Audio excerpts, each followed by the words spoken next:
കുട്ടികളെ, ഞാൻ ദേ അടുക്കളയിൽ ഒന്ന് കയറിയപ്പോൾ ഞാൻ വിചാരിച്ചൊന്ന് ഇതൊരു വീഡിയോ ആയിട്ട് എടുക്കാം. ഇത് നമ്മുടെ പച്ചക്കായയും ചെമ്മീനും കൂടി പണ്ട് ഉള്ളിയൊക്കെ ചതച്ച് പണ്ടും അല്ല ഇപ്പോഴും ചെയ്യുന്നവരുണ്ട് കേട്ടോ. ഞാനൊരു 1/2 കിലോ ചെമ്മീനൊക്കെ വാങ്ങിച്ചു വെക്കും. കുറച്ച് കുറച്ച് ഒരു 3 കറിയിലൊക്കെ എനിക്ക് ഇടാനുണ്ടാവട്ടെ. ഇങ്ങനെ ഒലത്തുകളിലൊക്കെ ചെമ്മീൻ ഇട്ട് വെക്കണം എനിക്ക് ഭയങ്കര ഇഷ്ടമാണ്. ഞാനിപ്പോൾ കാണിച്ചത് ആ കത്തിയും കട്ടിംഗ് ബോർഡും ദേ ഈ കഴിഞ്ഞ ദിവസം ഷോർട്സിലിട്ട കല്ലുമാണ് കേട്ടോ. ഈ കല്ല് നല്ല ഗുണം ചെയ്തോട്ടെ. പക്ഷെ എനിക്ക് ഈ സാധനം ഭയങ്കരമായിട്ട് എടുത്ത് ചതക്കാനൊക്കെ പേടിയായി. കാരണം ഇതങ്ങനെ തെറിച്ച് ഉള്ളിയൊക്കെ തെറിച്ച് പറമ്പിലോട്ട് പോയാലെന്ന് കരുതി ഉള്ളിയൊക്കെ ഒന്ന് ചെറുതായിട്ടൊന്ന് ചതക്കും. ഒരുപാട് ചതക്കണ്ട. 2-3 വെളുത്തുള്ളി ഇട്ട് പച്ചക്കായ ഉള്ളതുകൊണ്ട് ഗ്യാസ്റ്റിക് ആവാതിരിക്കാൻ.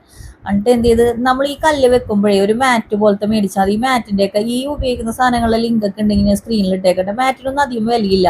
നമ്മുടെ കിച്ചൺ നല്ല ഭംഗിയായിട്ട് കിടക്കും. ഈ കട്ടിംഗ് ബോർഡ് അറിയാലോ, ഏകദേശം 1 വർഷം കൊണ്ടായി ഞാൻ ഇതിങ്ങനെ പറയാൻ തുടങ്ങിയിട്ട്. കാരണം ഇപ്പം ഈ അവസ്ഥയിലാണ് ഈ കട്ടിംഗ് ബോർഡ്. ഇത്രയോ ഉപയോഗിച്ച് വന്നിട്ടോ അങ്ങനെ തന്നെ ഒരു കുഴപ്പമില്ല കേട്ടോ. അതേ കത്തിയും കുന്തവും ഒക്കെ കുറേ കാലം ഇത് ഈ ഒരു നമ്മൾ ഫ്രിഡ്ജിൽ വെക്കണ സാധനങ്ങൾക്കൊക്കെ വേണ്ടിയിട്ട് മേടിച്ച പ്ലാസ്റ്റിക് അല്ലടല്ല, വേറൊരു മെറ്റലാണ് ഇത്. ഈ മറ്റേ പച്ചമുളകൊക്കെ എടുത്തിട്ട് പാത്രം. അപ്പോൾ ഈ കണ്ടെയ്നറൊക്കെ മേടിച്ചിട്ട് ഏകദേശം 1 വർഷം കഴിഞ്ഞു. അതിന് ഇപ്പോഴത്തെ കോലവും കൂടി നിങ്ങൾ കാണണ്ടേ. എന്നിട്ടും ഈ ലോക്കിനൊക്കെ ഒരു കുഴപ്പമില്ല കേട്ടോ. അതേ കളറൊക്കെ ചെറുതായിട്ടൊന്ന് ഫെയ്ഡ് ആയിട്ടുണ്ട്.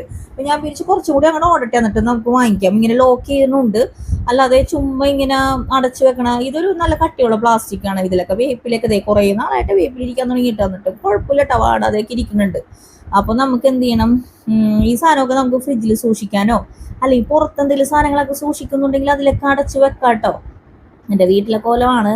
പിന്നെ നമുക്ക് ഈ പുറത്തെ കാറ്റും ഇതൊക്കെ കയറണ ഡ്രസ്സിനോടാണ് എനിക്ക് കൂടുതൽ ഇഷ്ടം കേട്ടോ.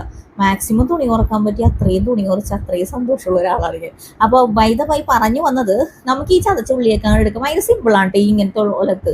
അതിൻ്റെ ഇടയിൽ കൂടെ ഒരു മീനാണ് ആ പറന്നു പോയത്. ഇവിടെ കിച്ചണിലൊക്കെ കുറേ സാധനങ്ങളൊക്കെ ഇരിക്കുന്നുണ്ട്. ഇതിൻ്റെയൊക്കെ ലിങ്കൊക്കെ ഞാൻ ഇട്ടേക്കാട്ടോ പറ്റുന്നത്. കാരണം ഈ വീഡിയോ നീണ്ടു പോകാതിരിക്കാനാണ് ഇങ്ങനെ ഓടിച്ചിട്ട് ചെയ്യുന്നത്. ഇതെല്ലാം കൂടെ ഒരുമിച്ചാണ് വഴറ്റുക. കുറച്ച് മഞ്ഞപ്പൊടി ഇടുക, ചതച്ചമുളക് ഇടുക, സിമ്പിൾ. ഒരുപാട് വഴറ്റൊന്നും വേണ്ട. ചെറുതായിട്ട് 2 ഇളക്കി കഴിഞ്ഞിട്ട് ഒരു കളറിന് വേണ്ടിയിട്ട് കാശ്മീരി മുളക് കൂടി ഇട്ടേക്കുക. ഇതങ്ങാടി ഇടുക, ഉപ്പിടുക, വേപ്പിടുക, അത്രയേ ഉള്ളൂ. മനസ്സിലായ വല്ലതും? മഞ്ഞപ്പൊടിയും ചതച്ചമുളകും കാശ്മീരി മുളക് പൊടി മാത്രം. ഈ പച്ചമുളകിൻ്റെ ചതച്ചമുളകിൻ്റെ എരിവ് മതി. എന്നിട്ട് എന്ത് ചെയ്തതേ, ഈ ക്ലീൻ ചെയ്യണ തുണിയുടെ ഷോർട്സൊക്കെ ഞാൻ മുമ്പ് ഇട്ടിട്ടുണ്ട്. എന്തോ ഒരു ഉപകാരമാണ്. ഈ കല്ലും ചുമന്ന് പോയി കല്ല് കാലയിലൊന്നും വീഴ്ത്തണ്ട കേട്ടോ. ഇതൊക്കെ ഒരു നനഞ്ഞ തുണി തന്നെയാണ്, തുടച്ച് വെച്ചാൽ മതി. അതും പറഞ്ഞ് എപ്പോഴും തുടച്ച് വെക്കരുത്, 2 ദിവസം കൂടുമ്പോഴെങ്കിലും കഴുകണം കേട്ടോ.